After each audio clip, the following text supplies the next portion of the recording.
Oh, hello guys. I was just looking at the Baal Predator and the Impulsor. Are these things actually meta now? I guess we'll have to find out. Let's jump into this week's tactics video.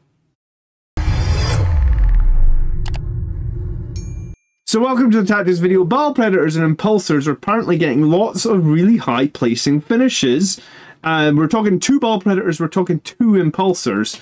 So we've got a few different lists that I've seen do really well at tournaments. Helm Storm Mikey is 5 wins. He won the South Yorkshire GT. He had 2 Impulsors. Both have those Assault Intercessors and Captains inside them, and he's got 2 Baal Predators. Frank Virtut, definitely probably spelling that wrong, had 5 wins, 1 loss. Very similar list. 2 Impulsors, 2 Assault Intercessors Captains, 2 Baal Predators. He actually had a Rhino with 2 split death companies inside them. And then Innes went 6-0 at the Manchester GT. He actually just missed the cut. He would have been, I think they cut on the final 8 players or something. He was probably the only player that missed it with 6 wins, 0 losses. Again, 2 Impulsors, 2 Baal Predators, and the Rhino. This time 10 Death Company inside there with the Chaplain. But we're going to talk about all these different units, actually, and we're going to talk a little bit about combos, because if you have been living under a rock, or you're not really sure what to play since the field manual came out, then I guess this is the point of the video. See what the Blood Angels meta has swung to, see what sort of stuff we're seeing in the lists, and just decide, or I'll give you my opinion on why some of this stuff is strong, and then it's up to you if you want to take it to your next event. So we know Impulsors are a move of 12, toughness 9, 11 wounds. You probably want to always be giving them the Shield Dome. Give them a 5-up invulnerable save. If you have the Shield Dome, then they have basically 2 Storm Bolters. They can have like another heavy stubber on top of them. And I believe the unit can disembark after the transport has advanced.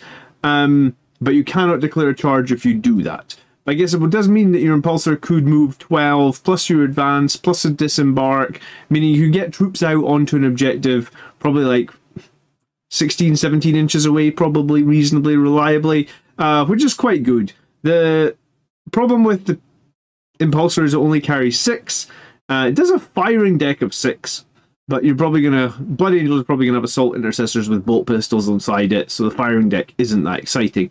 I think the point of this is it's 80 points for 11 ablative wounds with a 5-up on T9, which is definitely not too bad. Inside those Impulsors are those 5 Assault Intercessors with a Captain. And we already know that the Captain can get dev wounds and 3 extra attacks once per game. And we know that those Assault Intercessors with their rerolls to wound actually do very significant damage. I did a whole video on these guys maybe a few weeks back. This is the thumbnail. I'm going to link this video at the end.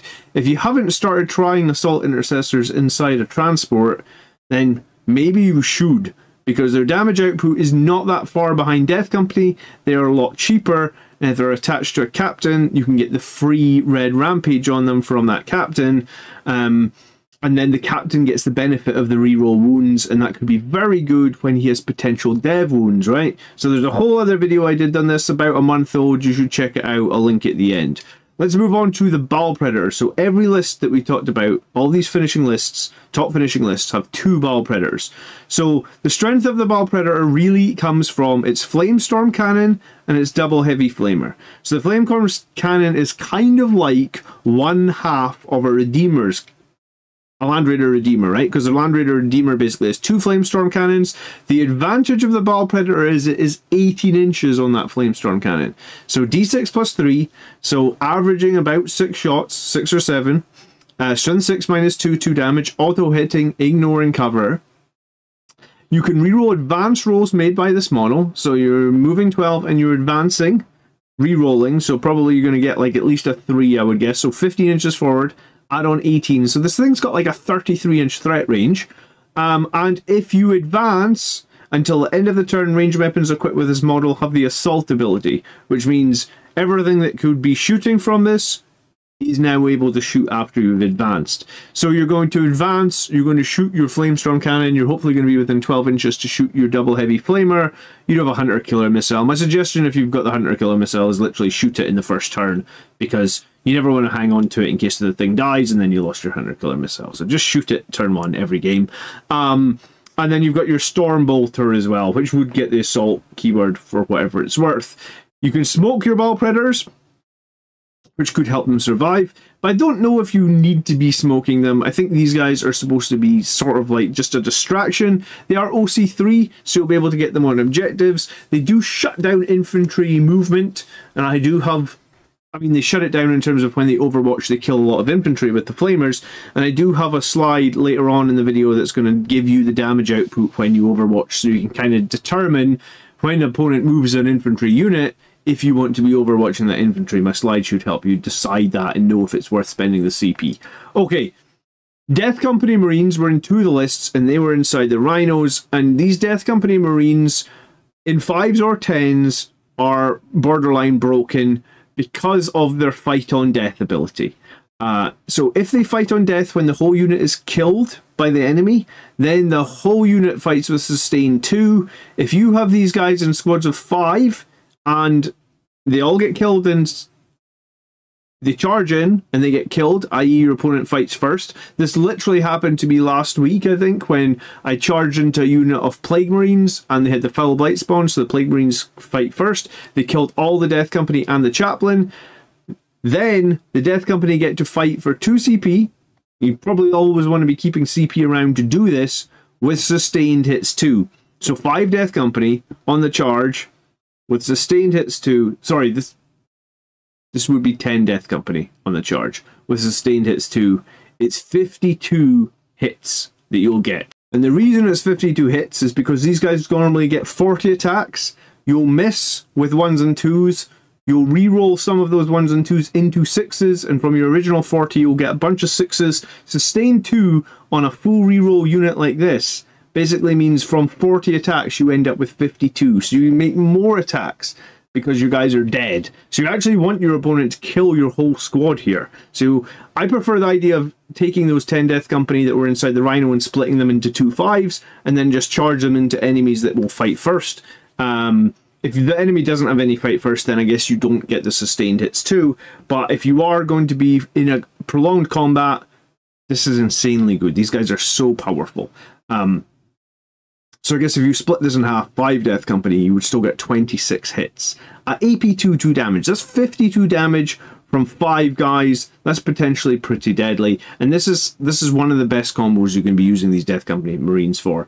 When they lose units or when they die, they just become stronger. They're crazy. Okay, so I actually jumped into Mikey's stream and asked him a couple of questions. You can see me here in the chat. He was kind enough to throw this on the page for me on his stream and told me that I could use it. So here is his entire list. I'm not trying to take away from what Mikey did. So if you like Helmstorm Mikey, I think you should just search him. Go look at his video. He made a whole video on his list. He talked about all his matchups. It's going to be a lot more depth than I can give him. I wanted to talk about the Baal Predators and the Impulsors, so I'm just going to move on. But big shout out to him. Thank you so much for being such a nice, accommodating person to speak to. And here is his list if you want to screenshot it and review it. But I do advise you check him out. He's live on YouTube like 3 times a week. His streams are always pretty fun. So big shout out to Mikey for sharing this with me. Thank you. Okay, but if you got this far in my video, please consider liking or subscribing. Do the algorithm things. We'll move straight on. I don't want to linger on that stuff. So yes, Mikey was kind enough to talk to me about this. And he basically said in his stream that Blood Angels have a lack of staying power. And I think I've been saying that for a little while, right? Like, Blood Angels were toughness 4, were only 2 wounds, the 3 up armor Marines. They sure do die super quick when they're targeted.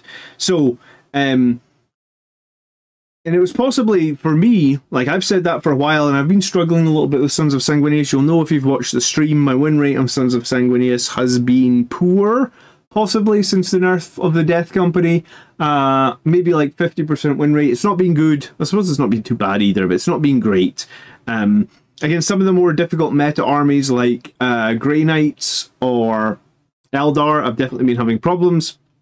And it's possibly why, if we go back to the start of the edition, I was having a lot more luck where I was playing Gladius Blood Angels. And I was running like 22 Gravis Marines. But obviously, all the Graphis Marines that I was running, the Aggressors and the Inceptors, they got fairly big points hikes. So I haven't been running Gladius anymore. But when I was running Gravis, Gladius, Blood Angels, I was definitely feeling like I had a lot more staying power. And I think this is basically what Mikey was alluding to. So if I have 2 Baal Predators and 2 Impulsors and 2 out of these 3 lists a Rhino on the board, I mean, that's like 50 wounds of toughness 9 stuff. They can all sit on objectives. They can all be pretty easy to hide. A lot easier to hide a Rhino or an Impulsor than it is to hide a Land Raider, right? And that will give you some staying power and some OC and potentially also some screening. So this is kind of what this whole idea of this list, I suppose, is leaning into a bit. So we know that the damage output from Melee and Blood Angels is very, very strong. If we add a couple of Impulsors to get these guys across the battlefield, to get all those Assault Intercessors and the Captains across the battlefield, they cause a bit of distraction. Statistically, you do actually need to hit an Impulsor that has a shield dome 6.75 times to destroy it with a las cannon. Right? So that's not like shoot it 6.75 times, that's hit it. So if the enemy has like 10 las cannons hitting on 3s, that's what they need to destroy a single Impulsor.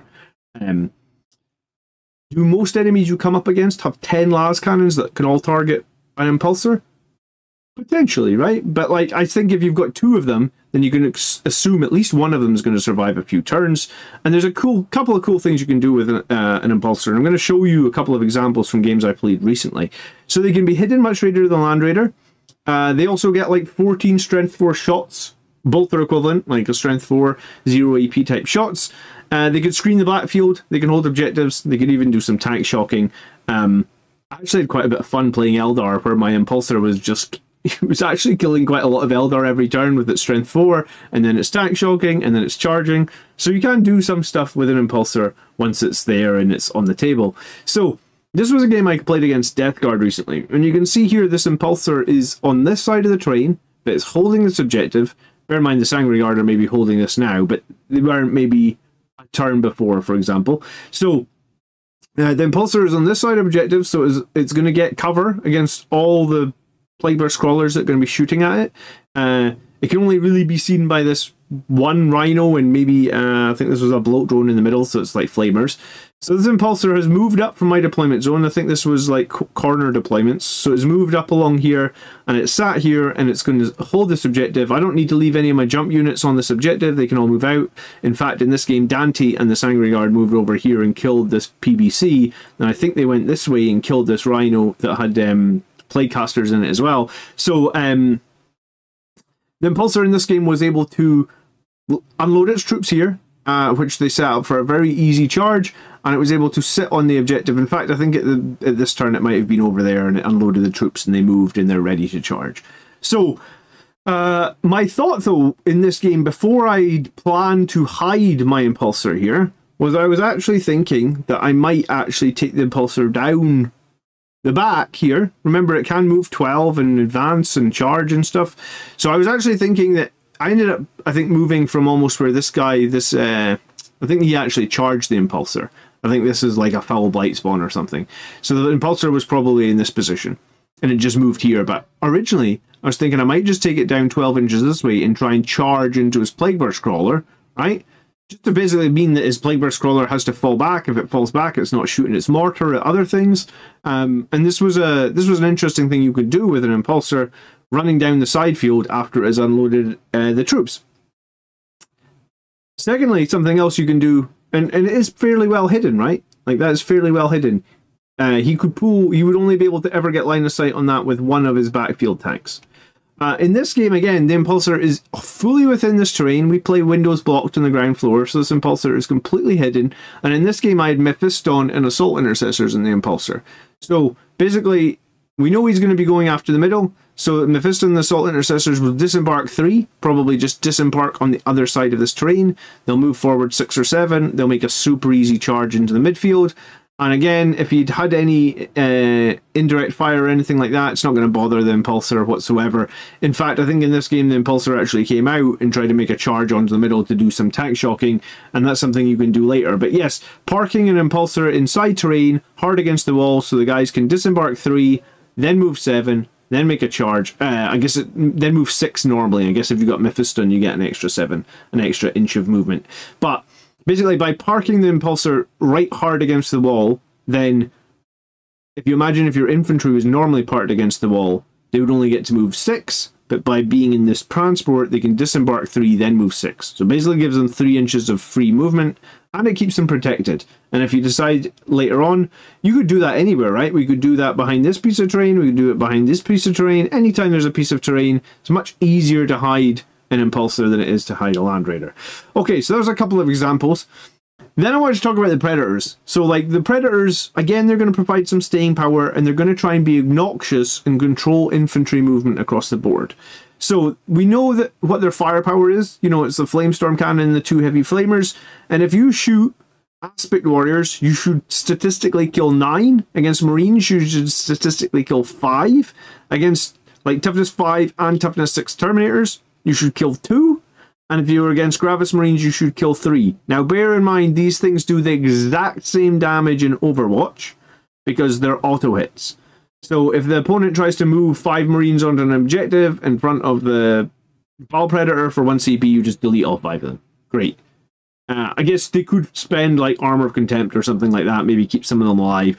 Armor of Contempt, we've talked about being much better on models with good saves. So I guess like on Terminators, potentially, you're 1 CP, they would spend 1 CP, you only kill 1 Terminator. But if you're going to have, if you've got CP for Overwatch, and we know that these things are very good against infantry, I just wanted to work out the numbers so you could decide, you know, if your Baal Predator ever gets in range of Marines, Aspect Warriors, or even Gravis Marines, and they move around you, then you should try and shut them down with your 1 CP Overwatch. It's actually going to be pretty effective against all these things. Baal Predator's obviously got toughness, I was going to say Baal Predator's toughness 9 as well, and it's on a 3-up save. Sorry, it's toughness 10 on a 3-up save. So 11 wounds on a toughness 10 platform.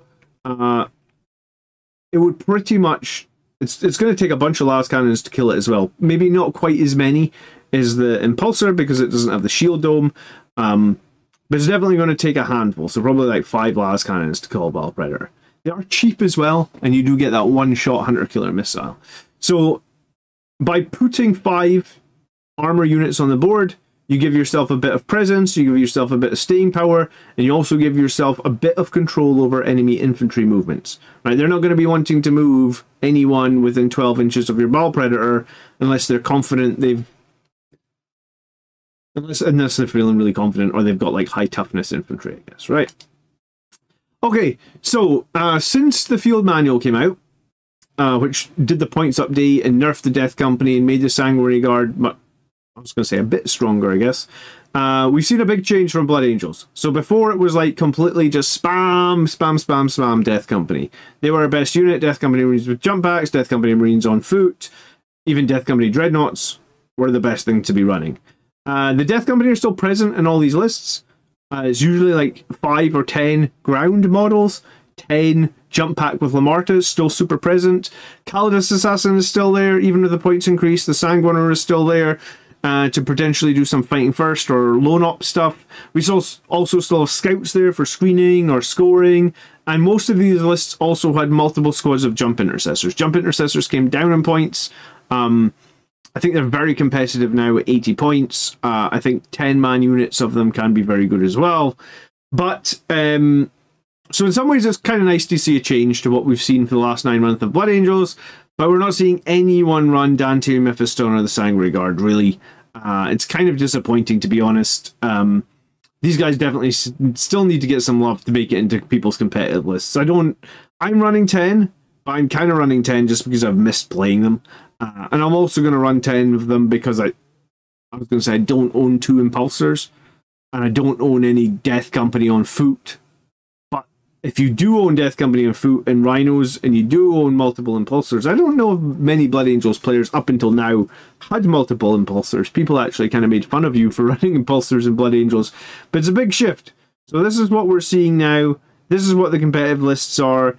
If you need to get more information or you want to see these lists in more detail, you could get Mikey's full breakdown. I did share a picture of his list, and the other lists you can jump over onto our Discord and we can share them with you there. Thank you so much for watching this tactics video this week.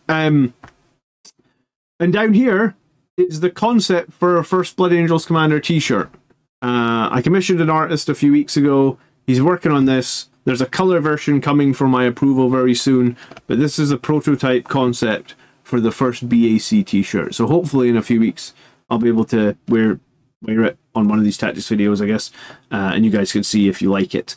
But yeah, so that is what is meta right now for Blood Angels, I guess. Baal Predators and Impulsors. Who would have thought?